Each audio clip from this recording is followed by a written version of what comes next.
The laundry basket sat on our king-sized bed, overflowing with David's work shirts that needed pressing before his Chicago business trip. I'd been doing this routine every Sunday for 12 years, sorting, washing, folding, organizing his life while he played golf. I lifted his navy dress shirt from Thursday's Henderson client dinner and froze. The fabric carried a scent that didn't belong. Not my vanilla and jasmine, but something darker, more aggressive. Bergamot and black currant with underlying musk that screamed expensive and deliberate. My hands trembled as I brought the collar closer. The perfume was strongest near the collar and shoulder, exactly where someone might rest their head during intimate conversation. "Rebecca?" David's voice drifted upstairs, followed by golf cleats clicking against hardwood. "Have you seen my lucky tie? The blue one with dots?" I dropped the shirt back, heart hammering. "It's in your closet, third section from the left." "You're amazing, babe. What would I do without you?" "What would you do without me?" The question echoed as I heard him bounding upstairs, whistling that off-key "Fly Me to the Moon" that had once charmed me but now felt like nails on a chalkboard. David appeared in our doorway, still in golf clothes, sandy hair tousled. At 45, he was still handsome in that reliable country club way that had first attracted me at Northwestern Law. But looking at him now, I cataloged details I'd ignored. The way his eyes didn't meet mine when discussing work. The new cologne he'd started wearing, claiming his assistant recommended it. The late nights blamed on demanding clients. The sudden interest in expensive shirts and ties that seemed designed to impress someone other than his wife. "How was golf?" I asked, voice carefully neutral as I continued sorting laundry. "Frustrating. Jim's putting was off, and the new guy from Mergers kept giving unsolicited advice." He loosened his belt and started changing clothes, comfortable in our routine. "Did you have a good day? Get anything accomplished?"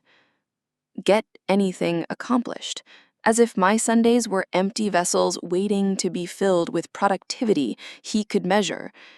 I thought about the grocery shopping, meal planning, bills, dry cleaning, birthday gift for his mother, all the invisible labor that kept our life running while he played and worked. "The usual," I said.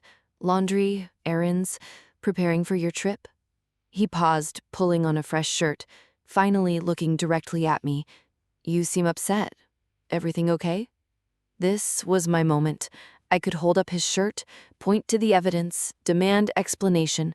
I could start the conversation that would destroy everything. But something held me back. Understanding that I needed to be smarter than my emotions. "Just tired," I said, continuing to fold his clothes with methodical precision. "It's been a long week." After he left for Chicago the next morning, I sat in our kitchen with coffee and his shirt. In the morning light, the perfume seemed even more obvious, more intrusive. I took a photo, then sealed it in a plastic bag, not because I thought I'd need evidence, but because I wasn't ready to wash away the proof. The house felt different without him, quieter but heavier, as if secrets had weight. I found myself moving through rooms we'd decorated together, wondering how much had been real and how much performance. By evening, I'd made a decision that surprised me with its clarity. I wasn't going to confront David or follow him. Instead, I was going to become someone he'd underestimated for 12 years, a woman who paid attention, who remembered details, who understood that information was power.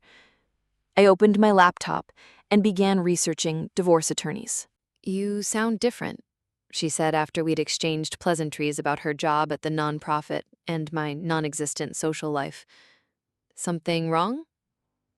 "Define wrong," I said, surprised by my own directness. I told her about the perfume, about David's recent changes, about the growing distance I'd been attributing to work stress and the natural evolution of marriage. Jen listened without interruption, the way she'd learned to do in her work counseling domestic violence survivors. "How long has this been going on?"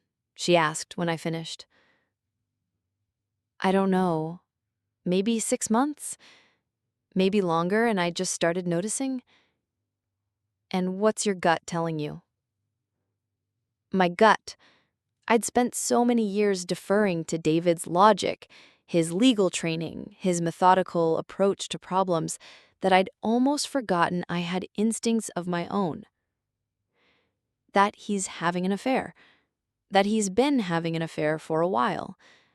And that he thinks I'm too stupid or too comfortable to figure it out. Are you too comfortable? The question hit harder than I'd expected. Was I?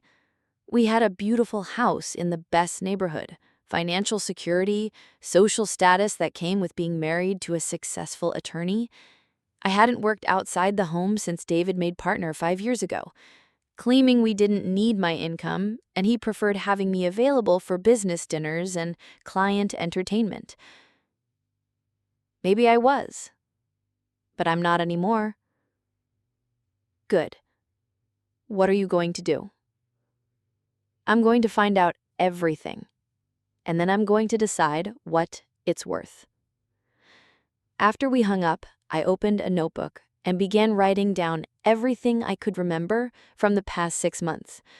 The late nights, the new clothes, the cologne, the way he'd started password protecting his phone, the business trips that seemed more frequent and less detailed. I organized the information like a case file, the way I'd learned to do during my brief career as a paralegal before we married. The pattern was clearer than I'd wanted to admit. Thursday nights were consistently late. Client dinners, he claimed, though he never brought home leftovers or business cards from restaurants. His gym schedule had become irregular, with new workout times that didn't align with his usual routine. He'd started taking calls in his car, claiming better reception, though our house had excellent signal strength. I thought about confronting him when he returned from Chicago, but something held me back. Maybe it was pride, or maybe it was the paralegal training that had taught me the value of thorough preparation. Either way, I decided to gather more information before making any moves. Friday afternoon, I drove to his office building downtown. I'd been there dozens of times for firm parties and client events, so my presence wouldn't seem unusual. I told the receptionist I was surprising David with lunch, but when she called his office, he wasn't there. "He's in a meeting," she said, looking slightly confused. "At least, that's what his calendar says, but Jennifer might know where he is." Jennifer Morrison, his assistant, 28, blonde, ambitious. I'd met her at the Christmas party, petite, attractive, wearing a black dress that had been professional but undeniably eye-catching. She'd been effusive in her praise of David's mentorship, his legal expertise, his dedication to his clients. "I'll just wait in his office," I said, "if that's okay." I waited in David's office, noticing things I'd missed before: the angled computer screen, the small mirror positioned to view approaching visitors, the locked desk drawer I'd never questioned. I didn't touch anything, didn't search through papers or try to access his computer. I simply sat and observed, allowing myself to see the space through different eyes. This was where he spent most of his days, where he made decisions, where he maintained the careful compartmentalization that kept his various worlds from colliding. Jennifer returned to the office 20 minutes later, looking flustered and slightly guilty when she saw me sitting behind David's desk. "Mrs. Patterson, I didn't realize you were here." "David's still in his meeting. It's running longer than expected." She was wearing black orchid. I could smell it from across the room, this same distinctive blend of bergamot and musk that had clung to my husband's shirt. She was also wearing a necklace I didn't recognize, delicate gold with a small pendant that looked expensive and personal. "No problem," I said, standing and gathering my purse. "I'll just surprise him another time. You know how these client meetings can run long?" "Oh, yes. Especially with the Henderson account. So demanding." The Henderson account. David had mentioned that client dinner, the one that had left his shirt saturated with her perfume, but according to our conversation, that meeting had been Thursday night. Today was Friday afternoon, and he was supposedly in another Henderson meeting that was running long. Well, I said, smiling with the kind of gracious understanding that had been my role for 12 years. I certainly wouldn't want to interrupt important business. As I left the building, I felt something shift inside me, a combination of heartbreak and clarity that was devastating and liberating. The woman I'd been that morning, the one still hoping for innocent explanations, was gone. In her place was someone harder, smarter, more strategic. Someone who understood that if David wanted to play games, he'd chosen the wrong opponent. That weekend, while David was still in Chicago, I became a detective in my own life. I started with our credit card statements, downloading 18 months of data and organizing everything in a comprehensive spreadsheet. The picture that emerged was both shocking and pathetically predictable. Charges to restaurants I'd never been to, always on Thursday nights, always for amounts that suggested dinner for two. A jewelry store purchase in March for $800. I'd never received jewelry from David that month, or any month recently. Regular charges to a hotel bar downtown, small amounts that suggested cocktails and intimate conversation. A spa package at the Ritz-Carlton that I'd never experienced, booked under David's name but clearly enjoyed by someone else. Most damning was a pattern of charges to a boutique hotel called the Essex, always on Friday afternoons, always for exactly 3 hours, 7 times in the past 4 months, each visit coinciding with David's claims of late meetings or client emergencies that required his immediate attention. I printed everything, organized it chronologically, and created a second spreadsheet tracking David's claimed schedule against the actual charges. The discrepancies were overwhelming. A parallel life funded by our joint account, hidden in plain sight because he'd assumed I'd never look closely enough to notice or care enough to investigate. Sunday evening, David returned from Chicago in an excellent mood, bringing me flowers and expensive chocolates, talking animatedly about the successful client meetings and the new business he'd secured for the firm. He was attentive and affectionate, asking about my weekend, complimenting the dinner I'd prepared, suggesting we plan a vacation for later in the summer. "You seem different," he said as we got ready for bed. "Relaxed. Did you have a good few days?"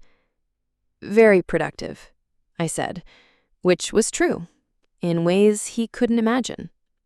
That night, I lay awake listening to him sleep, marveling at how easy deception had become for him. He could lie to my face, kiss me goodnight, and sleep peacefully next to the woman he was betraying. The compartmentalization was so complete, it seemed almost pathological. Monday morning, I called Margaret Kellner, the attorney Jen had recommended. Margaret specialized in family law and had a reputation for being both strategic and ruthless when her clients' interests were threatened. Her office was downtown, 3 blocks from David's firm, which struck me as either convenient or potentially complicated. Margaret was in her 50s, with silver hair and sharp eyes that missed nothing. She listened to my story without interruption, occasionally making notes on a legal pad. "How long have you been married?" she asked when I finished. 12 years in September. We met in college. He was pre-law. I was studying marketing. He was so charming then, so attentive. Everyone said we were the perfect couple. And when did things change? I thought about it, really thought about it. Gradually, then all at once. Little comments about my weight after we got married, dismissing my opinions about finances, about our future, making me feel stupid for caring about things he deemed unimportant. But the real shift happened when he made partner 2 years ago. It's like he decided he'd won life, and the rest of us were just supporting characters in his success story. Children? No. David always said we should wait until his career was more established. Then it became waiting until we bought the house. Then until he made partner. Now he says we should enjoy our freedom while we can afford it. The words tasted bitter. I realize now that children would have complicated his affair. Margaret nodded. Assets. I handed her the financial summary I'd prepared. Bank accounts, investment portfolios, the house, David's partnership stake in the firm, my smaller IRA from my working years. Total value approaching $2 million, most of it accumulated during our marriage. Illinois is an equitable distribution state. The court will divide marital assets fairly, which usually means roughly 50-50 unless there are compelling reasons for a different split. The question is whether we can prove dissipation of marital assets. Dissipation? Using marital funds for non-marital purposes. If your husband is spending significant money on his affair, that could be considered dissipation. The court might award you a larger share to compensate for those losses. We discussed strategy for an hour. Margaret advised patience, gathering more evidence, documenting everything, preparing a comprehensive case before filing any papers. She also recommended a private investigator, someone who could provide the kind of proof that would hold up in court. Photographs, video, witness statements, she said. Emotional affairs are one thing, but physical proof of infidelity gives us much more leverage in negotiations. It also helps establish a pattern of deception that courts find very persuasive. How long will this take? That depends on how careful they've been and how much evidence we can gather. But Rebecca, I want you to understand something important. The moment you file papers, your life changes permanently. Make sure you're ready for that transformation. I left her office with a retainer agreement and the business card of Thomas Chen, a private investigator. According to Margaret, Tom was discreet, thorough, and experienced in matrimonial cases. That afternoon, I met Tom at a coffee shop near my house. He was younger than I had expected, maybe 35, with an unassuming appearance that probably served him well in surveillance work. His manner was professional but warm, and he had the kind of observational skills that made me feel like he was cataloging details about me, even as we spoke. We discussed David's schedule, his habits, the locations where I suspected meetings might be taking place. Tom took detailed notes, asking specific questions about David's patterns, his vehicle, his typical routes to and from work. The hotel charges are promising, Tom said, reviewing my financial data with the practiced eye of someone who'd seen this story before. If they're meeting regularly at the Essex, it won't be difficult to document. The challenge is timing. We need to catch them together, preferably entering or leaving the hotel together. How long does that usually take? Could be days, could be weeks. Depends on their pattern and whether they're being careful. From what you've shown me, though, they seem to have gotten comfortable with their routine. That's when people make mistakes. We agreed on a fee structure and surveillance schedule. Tom would focus on Thursday and Friday afternoons, the times when David's alibi was most questionable. He'd also do background research on Jennifer Morrison, looking for any patterns that might help predict their meetings. That evening, David worked late, legitimately, according to the phone calls I overheard from his home office, and came home around 9 with takeout from our favorite Thai restaurant. He was tired but pleasant, asking about my day, mentioning that the Henderson account was requiring more attention than anticipated, and that the client was proving to be particularly demanding. Jennifer has been incredibly helpful, he said casually as we unpacked the food, really going above and beyond to support the client relationship. She's been staying late to help me organize all the documentation they're requesting. That's wonderful, I replied, serving the pad thai onto our good plates with the same care I'd always shown. It's so important to have dedicated support staff, especially for such demanding clients. We ate dinner and watched the news like the comfortable married couple we appeared to be. David checked his phone periodically, but didn't take any calls, didn't seem anxious or distracted. If I hadn't known what I knew, if I hadn't seen the evidence spread across my kitchen table that afternoon, I would have seen nothing suspicious in his behavior. But I did know. And knowledge I was learning was both a burden and a weapon that grew heavier and sharper with each passing day. Thursday afternoon, Tom texted, "Contact confirmed. Subjects entered Essex Hotel at 2:47 p.m. I was grocery shopping when my marriage collapsed 3 miles away. Subjects departed at 5:23 p.m. via separate exits. Full documentation complete." David arrived home exactly when promised, looking disheveled from his client meeting. He described organizing files with Jennifer all afternoon, detailed and convincing. This was my moment to confront him. Instead, I smiled. David expected me to be emotional, reactive. He'd built his affair assuming I was too comfortable to act on suspicions. But now I had proof and time. 3 weeks later, Tom had documented 17 meetings. More revealing was Jennifer's lifestyle. Expensive apartment, designer clothes, jewelry her salary couldn't support. 40 to 50,000 over 6 months, Tom reported. Jewelry, rent assistance, car payments. Margaret was ecstatic. This transforms our case. We're talking about systematic dissipation of marital assets. 65 to 70% of assets, plus reimbursement, she said. Monday morning, Margaret called David's office requesting an immediate meeting. David arrived confused but controlled. I was waiting with evidence spread across the table. "Where did you get these?" he asked, seeing the photographs. "I hired a private investigator 6 weeks ago, after I found Jennifer's perfume on your shirt." Margaret presented the evidence.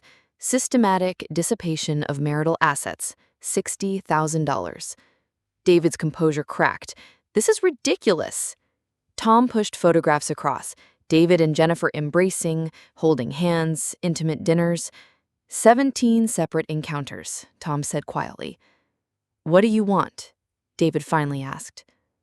70% of all marital assets, full reimbursement, clean divorce. "You called it nothing when I could have made it everything. I made it everything in court instead." David agreed rather than face public trial. "I kept the house, 70% of investments, and full reimbursement. Jennifer left the firm. David's promotion was shelved. 6 months later, I stood in my kitchen making coffee. The house felt lighter without deception's weight. Jen texted, "How are you doing?" "Perfect," I typed back. It wasn't perfect, but it was honest and mine. I'd learned emotions weren't weaknesses, they were intelligence about what mattered.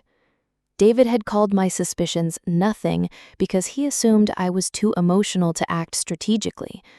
When someone dismisses your feelings as nothing, sometimes the most powerful response is making those feelings everything that matters in court. If this story shocked you, just wait for what's next. Leave a comment, share it with someone who needs to hear this, and of course, subscribe and hit the bell so you don't miss a single notification.